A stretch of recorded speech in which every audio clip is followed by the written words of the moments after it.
Hi, this is Joe Crisera, and I'm here talking to sales marketing guru Drew Cameron. Hi, Drew. How you doing? How's it going today? Good, Joe. Thanks for having me. Well, thank you for joining us. And Drew, we're talking today about a subject: package, positioning, and pricing for profit.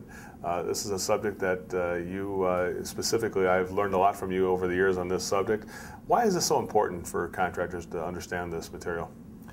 Well, contractors need to understand how to obviously position and package and price their products in order to sell them. I mean, if you go out there and you're just kind of a generic solution, you kind of fall into the sea of sameness, and no one understands as to how are you different, why are you different, why should I do business with you? So by packaging and then positioning and pricing properly, contractors can differentiate themselves from other contractors as well, and hopefully win more business.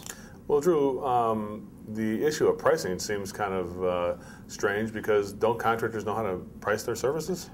You would think, but I think what happens is most contractors end up in business on their own by default to some extent. They think they can do it better than whoever they worked for previously, and they figure they're going to win business by going out there and pricing very similar to the company that they had worked for at one point, and maybe just take a little bit less off the price so that they can beat their old boss a little bit. And so they go out there and they make the same mistakes that their employer that they previously had worked for actually make. And so it kind of is just a continuation of errors, if you will. It's a cycle. So you're saying that most contractors actually feel that by lowering the price they're going to get more business? Oh yes, they do. They think if I beat, well, they assume that everybody else knows how they're pricing in the market. So I'm going to just price myself to the market and be competitive, if you will. And the way I'll win business is by undercutting you, and then I figure I can do it maybe quicker, or I can maybe buy a little bit cheaper. But the problem is that they don't understand is that the majority of contractors don't know how to price, because industry studies have shown that the average contractor makes only about 2 to 4% net profit. Barely enough to even warrant being in business. Yeah, it doesn't make sense for all that time and effort and aggravation. It doesn't, no.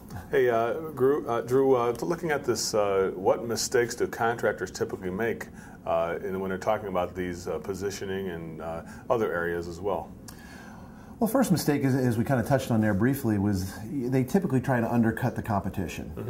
They figure that's the way they're going to win business, is by undercutting the competition and just lowering the price. Number one. Number two is they price to cover basically their direct cost, and then put on a little bit of gross profit. There's a horrible rule out there that says go ahead and price for 50% gross profit. And that's a major mistake, because if it's a high labor job versus a high material job, a high labor job that runs 2 days has 2 days worth of overhead, whereas a low labor job may have 1 day's worth of overhead. And so by pricing them exactly the same for 50% gross profit, I mean, one could have $500 worth of material and $1,000 worth of labor, and the other one could have $1,000 worth of labor or material and $500 worth of labor. Well, if you're pricing them exactly the same way, you're going to get the exact same price, but one had twice as much labor, the business was open twice as many days, therefore you had twice as much overhead. You didn't cover it. I getcha. Yeah. Interesting. The other thing is they don't understand markup versus margin, and so a lot of them use a multiplier, and they don't actually recoup their costs. They think they are, but the mathematics are all wrong. And then they don't properly allocate the overhead, by department, and recoup that overhead in their pricing. And then, lastly, they need to make sure that they take in consideration that overhead, a fair, commission for their salespeople. Whether or not they have a salesperson, they should always price to pay for a salesperson, because if they add one and they hadn't properly allowed for one previously, they're going to be shortchanging themselves once they do add one. And of course, certainly they have to allow enough for a fair net profit objective. And that's all based on what it is that you want to earn as a company. And then once you put that all together, the biggest mistake that companies I see out there still do today is that they allow their salespeople to go out there and estimate jobs, number one, but they also allow them to negotiate. And unfortunately, most salespeople will end up negotiating away your profit. Well, how do you address it? There's a lot of mistakes. How do you address? How do you address? I guess it's easier to make a mistake than it is do things right sometimes. Well, it is sometimes, I guess, and that's why I was visiting a company, recently, and that's exactly what they allowed. They allowed their salespeople to estimate. They gave them all their costing information, and they allowed them to estimate. And when push came to shove, and the salesperson got an objection from the customer about price, the salesperson negotiated away the profit. But the salesperson was still going to be paid full commission. That was a huge mistake. So the way we address that is by putting together a flat rate investment guide. We determine as owners and managers what we want to make as a company. We make sure that we cover all our direct costs, that we pick up the overhead component for the department, that we allow for a commission for a salesperson, performance-based, incentive-based, if you will, and then of course making sure that we cover our net profit objective.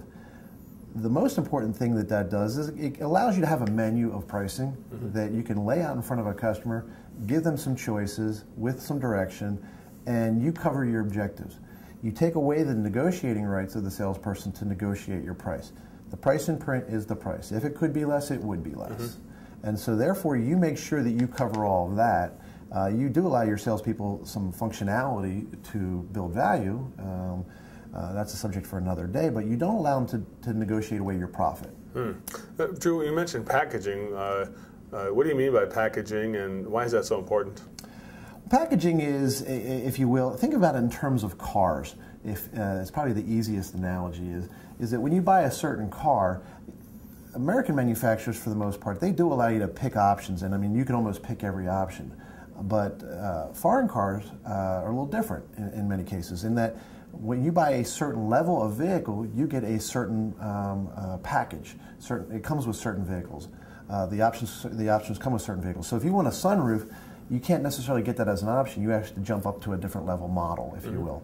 The other thing that they're doing typically nowadays, and do very well, if you will, is you get a performance option package, the sport package. And so that's now a bundling of things that come together. And so no longer can I just go ahead and pick a sunroof or the upgraded stereo or the leather seats. In order to get the leather seats, I have to get the luxury package. The luxury package comes with the better stereo and the sunroof and the surround sound and maybe the DVD package if you're getting an SUV. So it's a lot easier way of offering more premium products in a package as opposed to having to individually selling piece by piece those options, you're saying? Exactly, because it becomes kind of like you're running like an adding machine tape on a customer by adding this and that and this and that, and they feel as though it's getting very expensive for every little thing that they want. You're nickel and diming me, as you might say, right? Pretty much.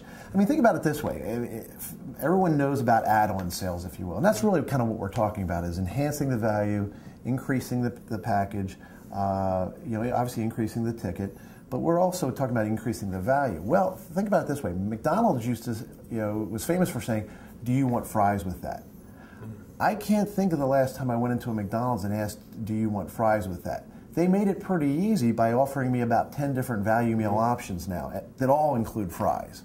And so it's no longer a choice, do you want fries with that? Now it's a choice, do you want an apple pie with that? I guess you could say in our world it'd be like, do you want service with that, or do you want air quality or water quality with that? Yeah, exactly. So, something like that. It's good stuff. Yeah. So I never knew that Cadillac and McDonald's had something in common. It's amazing. So Drew, let's ask, the final question is positioning. That's a subject a lot of people just don't understand at all. And tell us more about that. Most contractors are just that. They're contractors, and we have to realize is that contracting is the business that we are in. We are business people, and that we are a business, and that when people call us, they call us for our expertise. And so we need to position ourselves, if you will, as experts. The way you do that is by offering solutions to people. Don't try and sell them. Go out and find and chase a purpose. Find out what's important to these people. Find out about the problems and issues and wants, and needs and wishes and desires that they have. But you may have to realize that sometimes they aren't even aware of what it is that they want and need. And so you need to go out and find out everything that's going on in the house with your expertise, and then develop a solution. Offer a complete solution. What I find is that salespeople, contractors, technicians, in many cases, they don't even talk to customers about some of the things that a customer should consider. For example, I was on a call here recently with a salesperson, and the customer had a 6-year-old furnace. and the customer had called about replacing their air conditioning. The salesperson wasn't even going to talk to the homeowner about the furnace, figuring it was 6 years old. Why would they want to replace it? But the fact of the matter is that it was 6 years old. It was 6-year-old technology, and we were going to sell them new technology, and the salesperson wasn't going to allow the customer the choice, if you will, of having that new technology with a full guarantee, with all the warranties, with the variable speed fan. And so I talked to him about it going in on the call, and said, hey, make sure you offer the option of a furnace. And he said, why? And I said, well, you have to give the customer the choice. Respect their right to choose. If they say no, that's fine. Well, we went in on the call, and surprisingly enough to him, he offered it, and the customer chose to buy it because they wanted something better. So really what he was offering and talking about was a solution. Be completely solution-oriented. Today, what is that? It's more than just the equipment. We have to take into consideration the fact that most homes, the duct system is inadequate, so we have to focus in on airflow. We also have to focus in on now whole house performance. Heck, there's a lot of tax credits and utility rebates out there now for whole house performance and fixing duct systems and things of that nature, but really it's the right thing for the homeowner by focusing on a whole house solution and airflow performance.